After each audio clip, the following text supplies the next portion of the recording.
வெண்முரசு. கார்கடல் 9. வாசிப்பது சந்தீப். நீராட்டறையிலிருந்து திரும்புகையில் அங்கநாட்டுப் படைகள் குருக்ஷேத்திரத்தை நோக்கி கிளம்புவதற்கான போர் முரசு மிக அண்மையிலென ஒலிக்கக் கேட்டு கர்ணன் திடுக்கிட்டான். மாளிகைக்கு நேர்கீழே முற்றத்தில் அவ்வோசை எழுவதாகத் தோன்றி அவன் சாளரக்கட்டையைப் பற்றி எட்டிப் பார்த்தான். கீழே 2 தேர்கள் புரவிகள் கட்டப்பட்டு காத்து நின்றிருந்தன. பொறுமையிழந்த புரவிகள் காலுதைத்து உடல் மாற்றிக் கொள்வதனால் தேர்கள் குலுங்கி மணியோசை எழுந்தது. ஏவலர்கள் அங்குமிங்கும் ஓடிக்கொண்டிருக்க சிற்றமைச்சர் பார்த்திபர் கைகளை வீசியபடி ஆணைகளை இட்டுக் கொண்டிருந்தார். அப்பால் 2 ஏவலர் ஏதோ பொருட்களுடன் வந்தனர். அவற்றை தேர்களில் ஏற்றி வைக்கும்போது ஏற்று ஓம் என்று கூவினர். சிவதர் அவனுக்குப் பின்னால் நின்று கோட்டை முகப்பில்தான் முரசு ஒலிக்கிறது.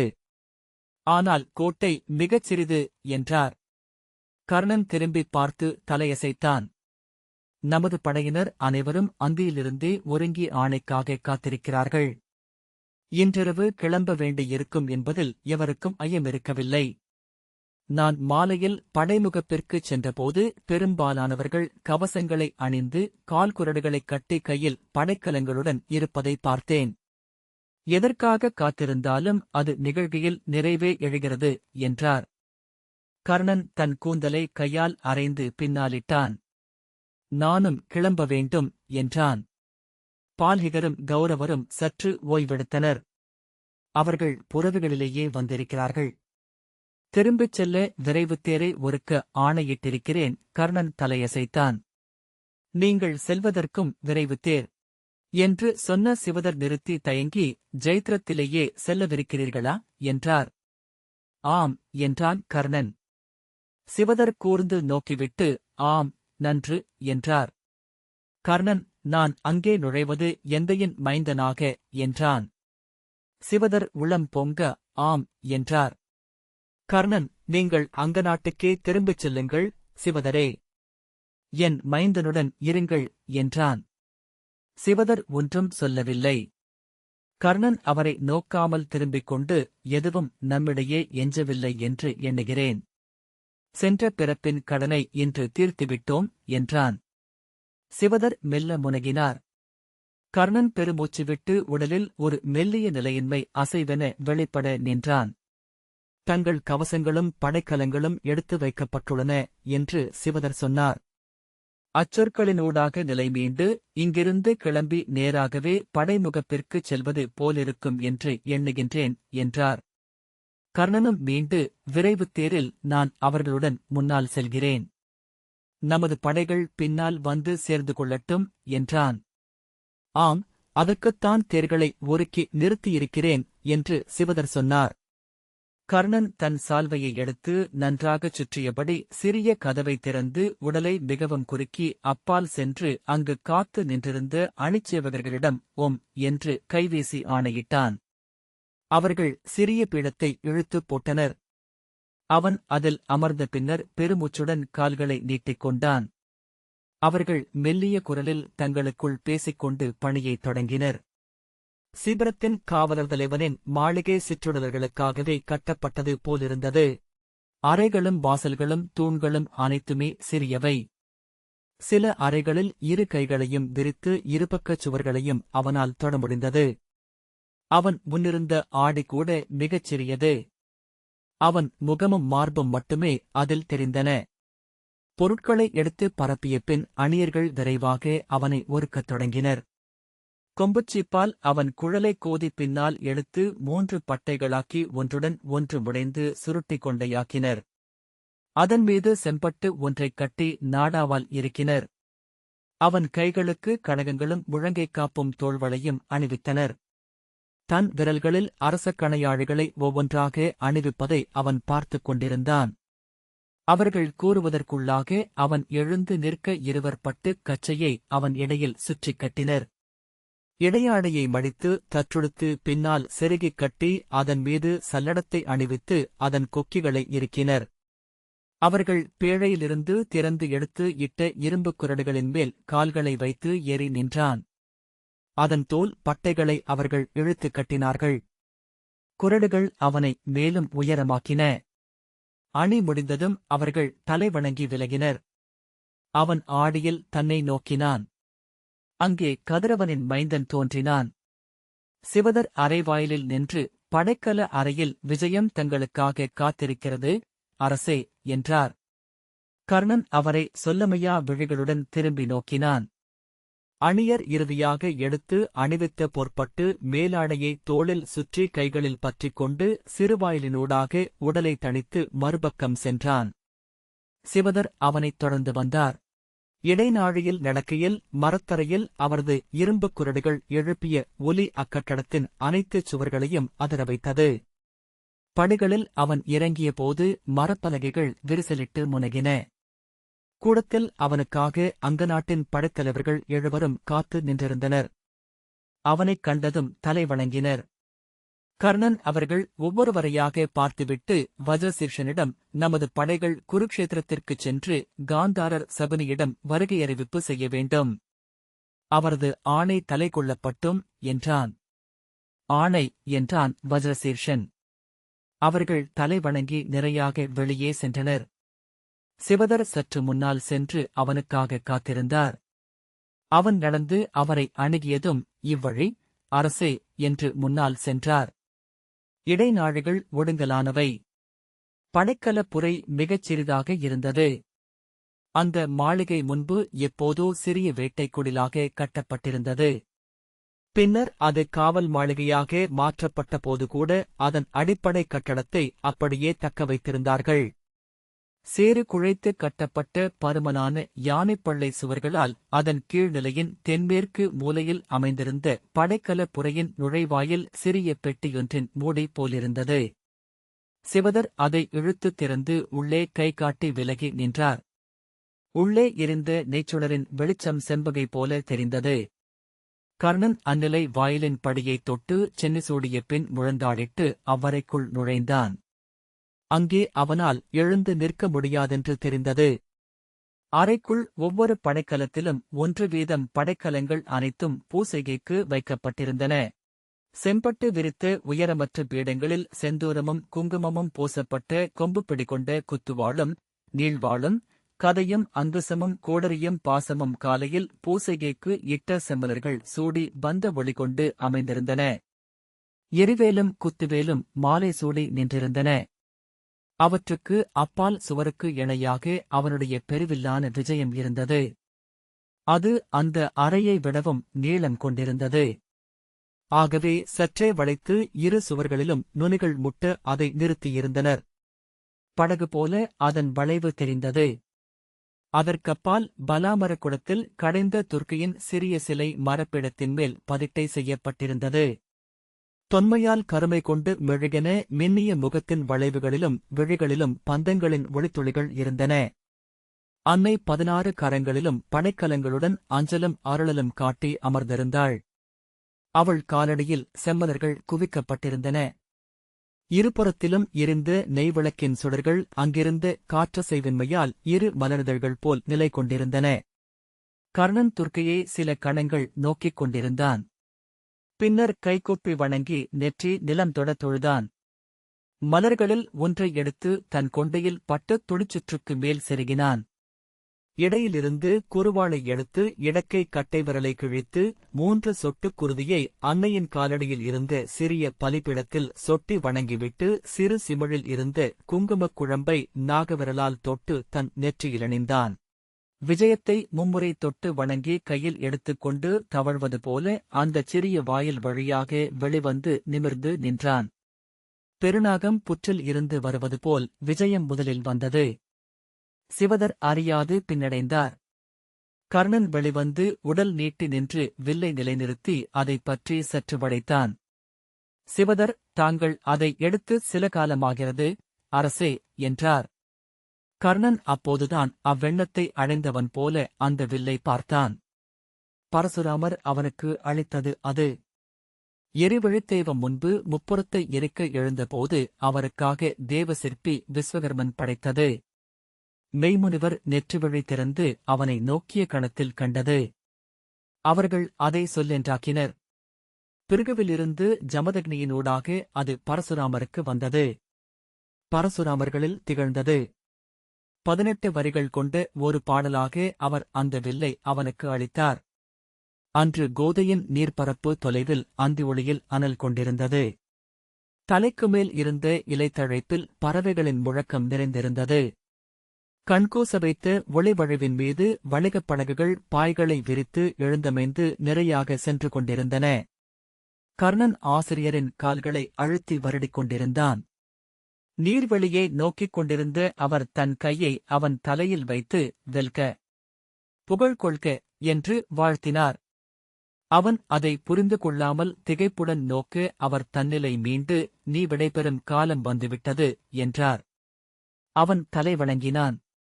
இன்னும் சில நாட்கள் நீ கிளம்பும் தருணம் அமையும் என்றார் பரசுராமர்.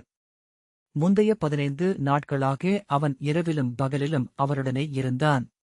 வழக்கத்திற்கு மாறாக அவர் ஒரு சொல்லும் உரைக்கவில்லை.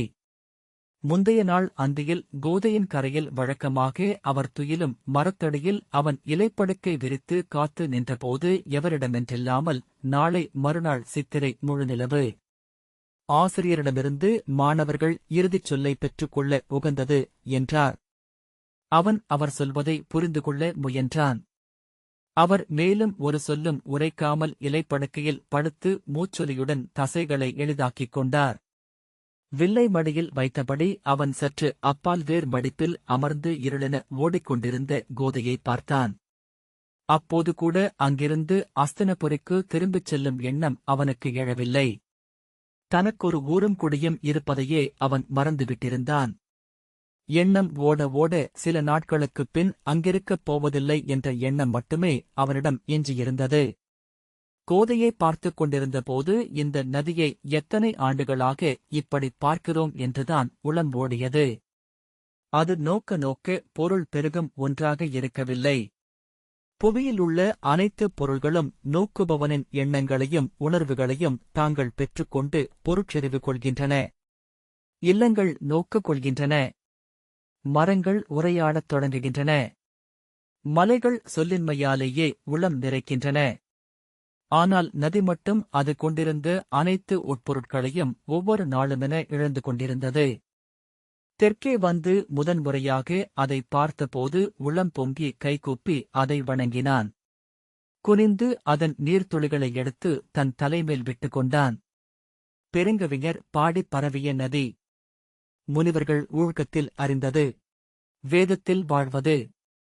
ஆனால் அப்போது வெறும் கிழக்கு நோக்கிய பெருக்காக மட்டுமே இருந்தது. ஓடு நீரல்ல, படகு நிறைகள் செல்லும் பெரும்பாதை அல்ல, உணவளிக்கும் அன்னையும் அல்ல, வெறும் விசை. தன்னை மீறி தன்னில் நிகழும் விசையொன்றுக்கு ஆட்பட்டது. இரவெல்லாம் அவன் அதை பார்த்துக் கொண்டிருந்தான். இருளுக்குள்ளும் நீர் ஒழுகிச் செல்லும் அசைவு தெரிந்தது. வணிகப் படகுகளின் செவ்விளக்கு தொகைகளின் மேல் காற்று கடந்து வருவதன் அலைவு. படகுகளின் பாய்கள் புடைத்து கட்டுகளை இழுத்து விம்மி படபடக்கும் ஓசை. புலரியில் முதலில் பாய்களின் வெண்பரப்புகள் மீதுதான் வெளிச்சம் எழும். இருட்பரப்பில் அவை வெண்திற்றல்களென துலங்கி தெரியும். பின்னர் நீருக்குள் அகவெளிச்சம் ஊறத் தொடங்கும். கோதை தெளிந்து கொண்டிருந்த போது ஓம் எனும் ஒலியுடன் பரசுராமர் விழித்தெழுந்தார். இரு கைகளையும் கூப்பி எழுந்தமர்ந்து விழிகளை மூடி ஊழ்கத்திலிருந்தார். எழுந்து நேராகச் சென்று கோதையை அணுகி நீரை அள்ளி மும்முறை தலைக்கு மேல் விட்டபின் விழிகளைத் திறந்து அதை பார்த்தார். அன்று முழுக்க அவனிடம் அவர் ஒரு சொல்லையும் சொல்லவில்லை. எப்போது அவர் தன்னிடம் இறுதிச் சொல்லை உரைக்கப் போகிறார் என்று காலையில் இருந்தே அவன் எதிர்பார்த்தான். வழக்கம் போல அவர் காட்டுக்குள் சென்று பறவைகளை வீழ்த்தி சமைத்துத் தரும்படி அவனிடம் அளித்தார். உச்சிப்பொழுதில் பேரால மரத்தினடியில் ஓய்வெடுத்தார். பின்னர் மாலை நீராடி பூசைகையையும் ஊழ்க்கத்தையும் முடித்தார். அவன் இருப்பதையே மறந்துவிட்டிருந்தார். மீண்டும் கோதையின் கரைக்கு வந்தபோது அவர் கைசுட்டி நீர்வழிக்கு மேலெழுந்த வெற்று வானத்தில் முழுநிலவு தோன்றியிருப்பதைக் காட்டினார். மாலை வெளியில் இளம் பாளைக்குருத்தில் வெட்டப்பட்ட தாளம் போல அது தெரிந்தது. அவர் கூறுவதை புரிந்து கொண்டு அவன் வணங்கி எழுந்ததும் கிழக்கு நோக்கி அமர்க என்று பரசுராமர் கையசைவால் சொன்னார். அவன் முழந்தாளிட்டு கிழக்கு நோக்கி அமர்ந்ததும் உன் தந்தையை எண்ணிக்கொள்க என்றார். அவன் மறுநாள் அத்திசையில் பொற்கரங்களுடன் மணிமுடி சூடி அருணன் தெளிக்கும் ஏழுபுறவித் தேரில் தோன்றும் நாளவனை விழிகளுக்குள் நிறுத்தி இமை மூடினான். பரசுராமர் முழந்தாளிட்டு அமர்ந்து தன் இரு கைகளாலும் வாய் மூடி அவன் காதருகே உதடு கொண்டு வந்து அந்தப் பாடலை சொன்னார். இருமுறை அதை திரும்பச் சொல்லி மூவகையில் பாடம் செய்து கொள்க என்றார். அவன் அதை ஜட, துவஜ, கனமுறையில் சொல்லிக் கொண்டான். இது முக்கண்ணன் வில். முப்புறம் எரித்த பேராற்றல். இதுவே உன் வில் என்றாகுக்கு. பாதாளத்தின் அரசனாகிய வாசுகியின் மைந்தன் மணிகர்ணன் இதன் பருவடி வென்றவான். என்றும் உன் முதற் துணைவனாக அவனே அமைவான். அறிக, அறத்தின் பொருட்டு நிலை கொள்கையிலேயே வீரனின் வில் பொருள் கொள்கிறது. எளியோர்க்கு அருள்வதாக, அறிவர்க்கு பணிவதாக, பெண்டிருக்கு அரணாக இது நிலை கொள்ளட்டும். அச்சத்தால் வில்லெடுக்கையில் நீ முன்னரே தோற்றுவிட்டாய். ஆணவத்தால் வில்லெடுத்தால் பழி சூடிவிட்டாய். விழைவுக்கென வில்லெடுத்தால் துயரை ஈட்டிவிட்டாய். அழியாத அறத்தின் பொருட்டு மட்டும் வில்லெடுப்பாய் என்றால் தெய்வங்களுக்கு இனியவனாவாய். நலம் பெறுக என்றபின் அவர் எழுந்து சென்று தன் இலைப்படுக்கையில் படுத்துக் கொண்டார். மேலும் 3 நாட்களுக்குப் பின் அவன் அவரிடமிருந்து பிரிந்தான். அவன் அங்க நாட்டுக்கு அரசனாக வந்த பின்னர் முதல் முடிசூட்டு விழாவின் போது அந்த வில்லை வார்க்க விழைந்தான். சொல்லில் இருந்து பொருளை வார்க்கும் தச்சர்கள் கலிங்கத்திலேயே உண்டு என்றனர் அமைச்சர். ஹரிதர் கலிங்கச் சிற்பியாகிய காத்திகுலத்து காளிகரை அழைத்து வர சிவதரை அனுப்பினார். காளிகர் அகவை முதிர்ந்து, விழிநோக்கு மறைந்து, செவிப்புலனும் அணைந்து கொண்டிருக்கும் நிலையிலிருந்தார். சிவதருடன் அவரும் அவருடைய 7 மாணவர்களும் வந்தனர். கர்ணன் அவரை பார்த்ததுமே புலன்கள் அணையுந்தோறும் உட்புலன் கூர்கொள்ளும் கலைஞர் அவரென உணர்ந்து கொண்டான். ஆனால் அவருடைய கைகள் நடுங்கிக் கொண்டிருந்தன. எந்த வினாவையும் உளங்கொண்டு உரிய மறுமொழி அளிக்க அவரால் இயலவில்லை. பெயரை மட்டுமே அறிந்து கலிங்க நாட்டுக்குச் சென்று அவரை சந்தித்தபோது பெருத்த ஏமாற்றமடைந்த சிவதர் தேடிச் சென்றமையால் வேறு வழியில்லாமல் பரிசுப் பொருட்கள் அளித்து அரசரின் கோரிக்கையை உரைத்து அழைத்து வந்திருந்தார். காளிகரை அவையில் கொண்டு வந்து நிறுத்துவதில் அவருக்கு தயக்கமிருந்தது. ஆகவே அரண்மனைக்கு தெற்கே குறுங்காட்டுக்குள் இருந்த தனி மாளிகையில் எவருக்கும் தெரியாமல் தங்க வைத்து நேராக கர்ணனின் தனியறைக்குள் கூட்டிச் சென்று சந்திக்கச் செய்து அவர் புலன்களை இழந்திருப்பதை உணர்த்திய பின்னர் மேலும் பரிசுகளை அளித்து கலிங்க நாட்டுக்கு திருப்பி அனுப்பிவிடலாம் என்றே எண்ணம் கொண்டிருந்தார். ஆனால் அவர் அதை சென்று உரைத்தபோது கர்ணன் தனியறையிலா? அது அவருக்கு நாமுழைக்கும் சிறுமை என்றாகிவிடும். தொன்னூல்களில் குறிப்பிடப்படும் காத்திய பெருங்குலத்தைச் சார்ந்தவர் அவர். சூதர் நாவில் திகழும் பெருங்கலைஞர். அவரை அங்க நாட்டு அவையில் குடித்தலைவர் முன்னிலையில் மட்டுமே நான் எதிர்கொள்ள வேண்டும். மணிமுடியும் செங்கோலும் கொண்டு அவரை வரவேற்று அவையமர்த்தி வணங்கி சிறப்பு செய்ய வேண்டும். காணிக்கை அளித்த பின்னரே கோரிக்கையை முன்வைக்க வேண்டும். பெருங்கலைஞர்கள் அரசர்களுக்கு மேலான அவை முறைமைக்கு உரியவர்கள் என்கின்றன நூல்கள். அவர்கள் மயன் அளித்த செங்கோலை முழக்கோல் எனக் கொண்டவர்கள் என்றான். தன் தயக்கத்தை சொல்ல சிவதரால் இயலவில்லை. அவ்வாறே என்று தலை வணங்கி வெளியேறினார். அங்கநாட்டின் பேரவையில் காளிகர் அவை புகுவதை நிமித்திகன் அறிவித்து வாழ்த்தொலிகள் எழுந்தபோது பேரவைக்கு அணுக்கமாக இருந்த சிற்றறைக்குள் நின்றிருந்த சிவதர் வளைந்து உடலை ஒடுக்கி வாயை இறுக்கி தலை நடுங்க அமர்ந்திருந்த காளிகரை அணுகி மெல்லத் தொட்டார். காளிகர் எழுந்து அவை ஒருங்கிவிட்டதா என்றபின் தன் சால்வையை சுற்றிக் கொண்டு முழக்கோலை கையில் எடுத்துக் கொண்டார். மகத மன்னர் ஜெயபாலர்தானே நாம் சந்திக்கப் போகிறவர்? சிவதர் ஒரு கணம் தன்னை கட்டுப்படுத்திக் கொண்ட பின் அங்க நாட்டரசர் வசுஷேனர் என்றார். ஆம் ஆம் என்றபடி காளிகர் நடுங்கும் காலடிகளுடன் நடந்தார். சிவதர் அவர் கதிரவனின் மைந்தர். தீர்க்கதமசின் குடிவழியிலமைந்த முடியைச் சூடியவர் என்றபடி பின்னால் சென்றார். காளிகர் தீர்க்கதமசின் குருதி என எவரும் தன்னை சொல்லிக் கொள்ள முடியும் என்றார். பாரத வருஷத்தின் நிகரற்ற வீரர் அவர் என்கிறார்கள். பரசுராமரின் மாணவர் என்றார் சிவதர். அனல்குலத்து அரசர் என்றும் எவரும் தன்னை சொல்லிக் கொள்ள முடியும். அதன் பொருள் அவர் க்ஷத்திரியர் அல்ல என்று மட்டுமே என்றார் காளிகர். ஆனால் நான் வந்தது அவர் அளித்த அந்த கணையாழியாலேயே. அதிலிருந்து அருமணியை என்னால் பார்க்க முடிந்தது. அது மும்முடி சூடிய சக்கரவர்த்திகளும் விழையும் ஒளி கொண்டது. சிவதர் அவரை சம்பாபுரியின் பேரவைக்குள் இட்டுச் சென்றார். அவரது தோற்றத்தைக் கண்டதுமே அவையில் வியப்பொலிகளும் கலைந்த சொற்களின் முழக்கமும் எழுந்தன. வளைந்த உடலை காற்றில் மிதக்கவிட்டு காகம் போல் காலடி வைத்து முன்னால் சென்ற காளிகர் ஓசையிலிருந்து அரியணை இருக்கும் திசையை உய்த்துணர்ந்தார். சற்றே தலைவணங்கி, அரசரை வணங்குகிறேன். காத்தியகுலத்தைச் சார்ந்த பெருந்தச்சனாகிய காளிகன் நான். அரசரின் அழைப்பின் பேரில் இங்கு வந்தேன் என்றார். கர்ணன் எழுந்து 3 அடி முன்னால் வந்து தன் செங்கோலை சற்றே தாழ்த்தி தலைவணங்கி, சம்பாபுரியின் அரசவைக்கு நல்வரவு, பெருந்தச்சரே. தங்கள் கைத்திறன் இந்நகரை பொலிவுறச் செய்க என்றான். காளிகர் நோக்கு எழுந்திருக்கிறார் என்பதை அவர் உடலிலிருந்து உணர்ந்து கொண்ட அவையினர் அவர் சொற்களை செவிகூர்ந்து அமைதியடைந்தனர். கர்ணன், எங்கள் அவையையும் முடியையும் குடிகளையும் வாழ்த்துக, விஸ்வகர்மரே. எங்கள் காணிக்கைகளைப் பெற்றுக்கொள் என்றான். காணிக்கைகளைப் பெறுகையில் கொள்ளும் தகுதி தனக்குண்டா என்று முதலிலும் கொடுக்கும் தகுதி மற்றவருக்குண்டா என்று பின்னரும் கருத வேண்டும் என்பது விஸ்வகர்ம குலவழக்கம் என்றார் காளிகர். முதலில் உங்கள் விழைவு என்ன? எதன் பொருட்டு இங்கே என்னை அழைத்து வந்தீர்கள் என்று சொல்லுங்கள். கர்ணன் அருகணைந்து அவர் முன்குனிந்து, மூத்த தச்சரே, எனக்கு என் ஆசிரியர் அளித்த வில்லொன்று சொல் வடிவில் உள்ளது. அதை தாங்கள் பருப்பொருளில் யாத்து எனக்கு அளிக்க வேண்டும் என்றான். ஆம், வில் வார்க்க வேண்டும் என்று சொன்னார்கள். அதன் பொருட்டே இங்கு வந்தேன் என்றார். விழிநோக்கு மங்கியவர்களுக்கு உரிய முறையில் கைகளை மிகையாக அசைத்தபடி, அரசனே, விற்கள் வழக்கமாக 6 வகையானவை. மரத்தாலான தார்வம், எலும்புகளாலான அஸ்திகம், ஆமையோடுகளை வகிர்ந்து செய்யும் குரோதகம், கொம்புகளாலான ஷிர்கம், உலோகங்களாலான லோகிதம், இவற்றைக் கலந்து செய்த மிஸ்ரிதம். அந்த 6 விற்களுக்கும் அப்பால் உள்ளவை தெய்வங்களுக்குரியவை.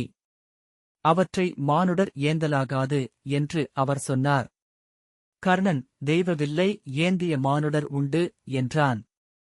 உண்மை, இந்திரபிரஸ்தத்தின் அர்ஜுனன் காண்டீபத்தை ஏந்தியிருக்கிறான். முன்பு ராகவராமன் மூவழியனின் வில்லை ஏந்தினான். பரசுராமர் ஏந்தியது பிறிதொரு சிவக்கோடு. தெய்வவில்லை ஏந்துபவன் தெய்வத்தின் மைந்தன். அவனை தெய்வப்பிறவி என்று கண்டறிந்த ஆசிரியன் ஒருவனால் அந்த வில் அளிக்கப்பட்டிருக்க வேண்டும். நீங்கள் தெய்வத்தின் மைந்தன் என்று முனிவர்கள் அறுதியிட்டுள்ளனரா என்றார் காளிகர். கர்ணன், தெய்வவில்லொன்றை ஏந்தும் ஆணையை எனக்கு நீங்கள் நன்கு அறிந்த ஆசிரியர் ஒருவர் அளித்துள்ளார் என்றான். காளிகர் தலையே கோணலாக திருப்பியபடி, அந்தச் செய்யுளை நீங்கள் ஒட்டுக் கேட்டு அறியவில்லை என்பதற்கோ, மாயத்தால் உளம்புகுந்து உணரவில்லை என்பதற்கோ என்ன சான்று உள்ளது என்றார். கர்ணன் தலைவணங்கி, சான்றாண்மைக்கு சான்று அளிக்கவியலாது, தச்சரே. அது விழிக்கூடெனத் துலங்க வேண்டும். சொல்லின்றி அறியப்பட வேண்டும். நன்று, நீங்கள் உங்கள் விருப்பம் போல் நாளையே இங்கிருந்து கிளம்பலாம் என்றான். காளிகர் நன்று என்று சொல்லி தலைவணங்கி அவையையும் வணங்கிவிட்டு திரும்பிச் சென்றார். கர்ணன் ஹரிதரிடம் தலையசைக்க அவர் வெளியே சென்று சிவதரிடம் காளிகரை உரிய முறையில் தங்க வைத்து இளைப்பாற்றி உடன் வந்தவர்களுக்கு பரிசிலும் அளித்து திரும்பிச் செல்ல உகந்ததை இயற்றும்படி ஆணையிட்டார். மறுநாள் காலை கர்ணன் வழக்கப்படி முற்புலரியில் கங்கை நீராடி கதிரோன் ஆலயத்தில் வழிபட்டு படிகளில் இறங்கி வருகையில் கீழிருந்து 2 மாணவர்களால் கைப்பிடித்து கொண்டுவரப்பட்ட காளிகர் ஏறிக்கொண்டிருந்தார்.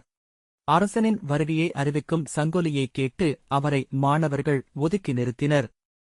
காளிகர் மேலே நோக்கியதுமே அதிர்ச்சி அடைந்து, யார் அது? மேலே யார் என்றார். மூத்த மாணவனாகிய சந்தீபன், ஆசிரியரே, அங்கே அரசர் தன் அகம்படையினருடன் வருகிறார் என்றான். செம்மணிக் கவசம் அணிந்திருக்கிறான். மணிக்குண்டலங்கள் ஒளிகொண்டிருக்கின்றன. இளங்கதிரோன் போலிருக்கிறான் என்று காளிகர் கூவினார். பின்னர் அவர் உடலுக்கு ஒவ்வாத விசையுடன், கதிரோனே, விண்ணவனே என்று கூவியபடி படிகளில் ஏறி கர்ணனை நோக்கி ஓடினார். இந்த வாசிப்பை கேட்டதற்கு நன்றி.